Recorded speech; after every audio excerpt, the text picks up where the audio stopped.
If your information is public and it's out there in the public domain, be that cyber or billboards or wherever, right, it can be stolen and it can be correct. used. And it will, not that it can be, it will be.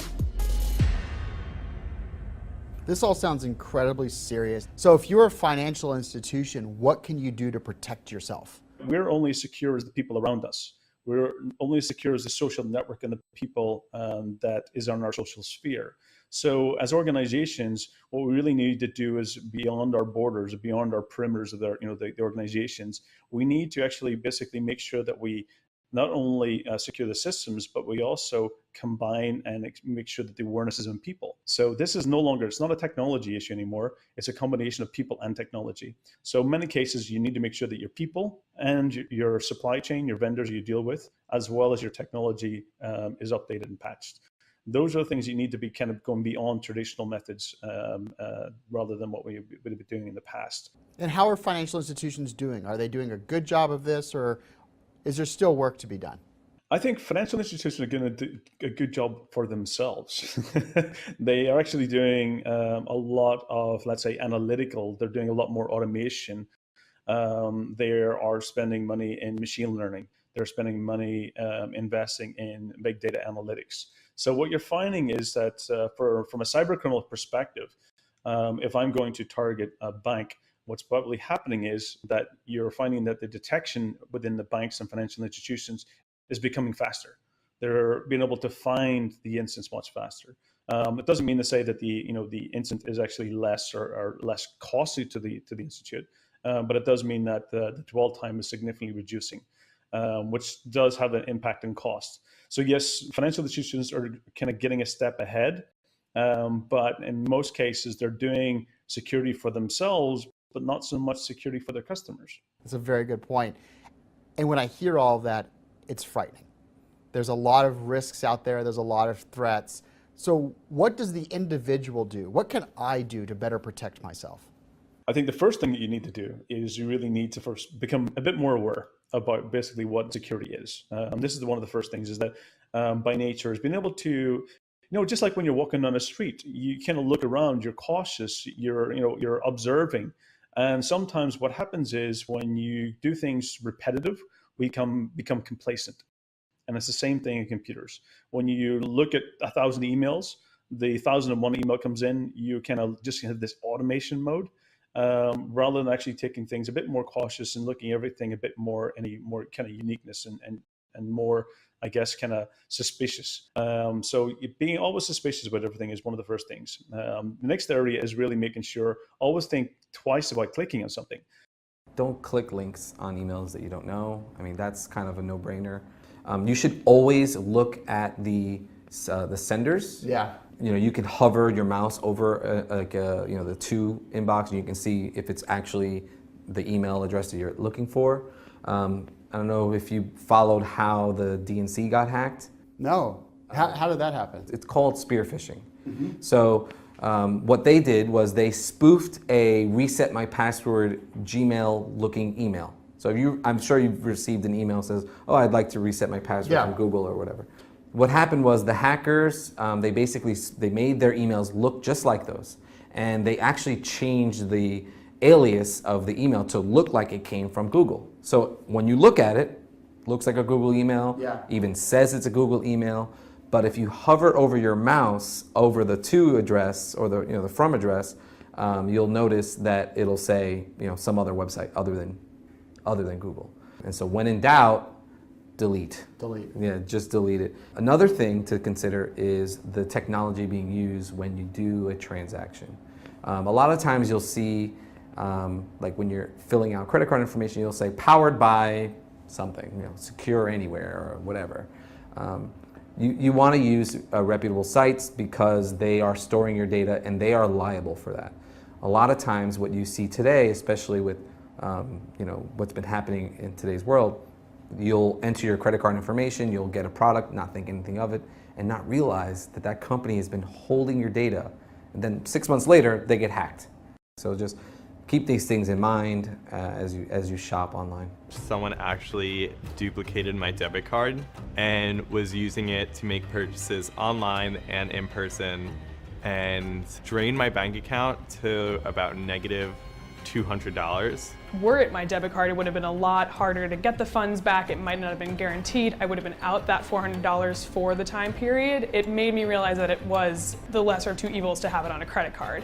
The credit card versus the debit card. Why would anyone use a debit card for anything beyond accessing an ATM? This sounds like a tremendous amount of risk that you're opening yourself up to. From a consumer perspective, there are valid uses of a debit card. But if we talk about it from a fraud perspective, there is really no valid use, if you're trying to protect yourself from fraud, of a debit card for a debit transaction, as opposed to having a card which could be used as the debit device, but you're only using, and this is how all banks do it, you're only using as an ATM card or as a point of validation if you ever walk into a branch location.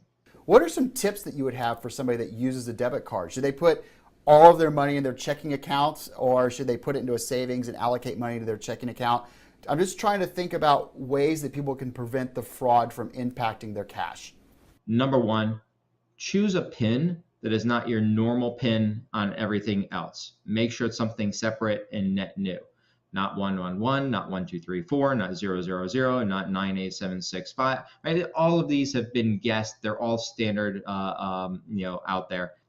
Second, only use a debit card at a location that you know is secure. Now you say, well, I have no idea what that means. Right. How do I know what is a secure location?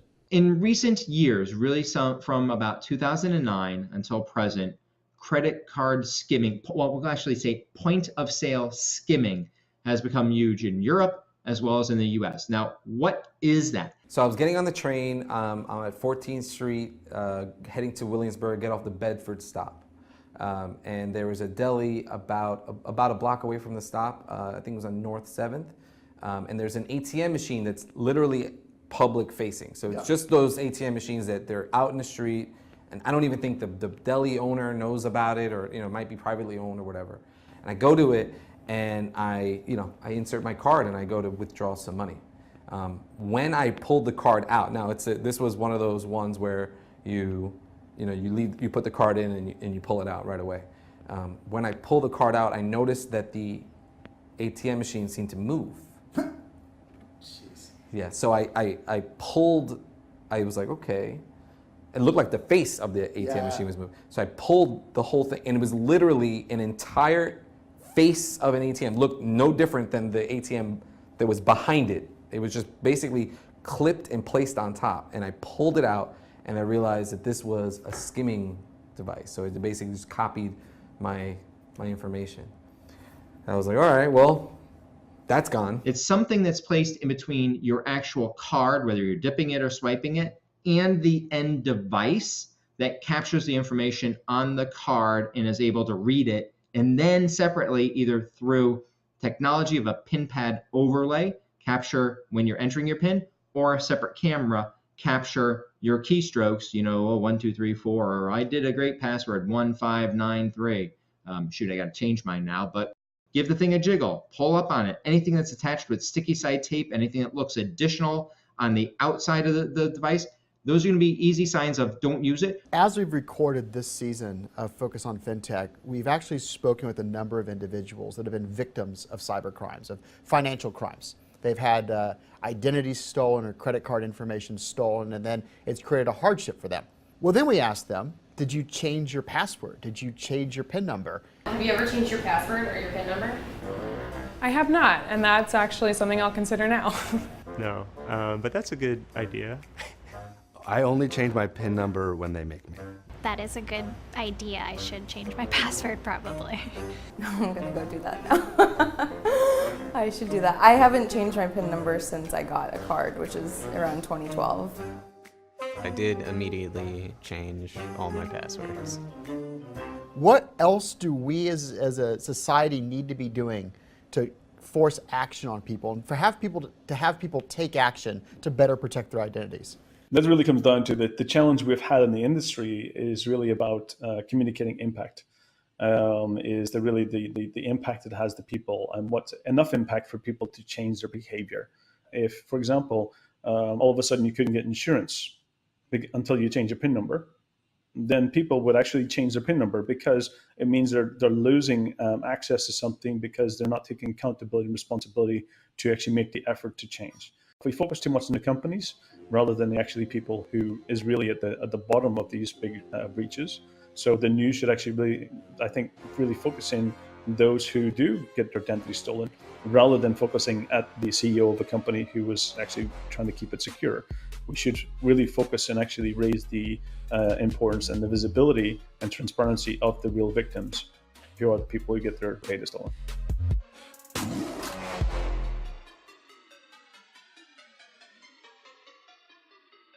And then one of the basic practices, at some practices that I have at my own home, is that when you're not using something, turn it off.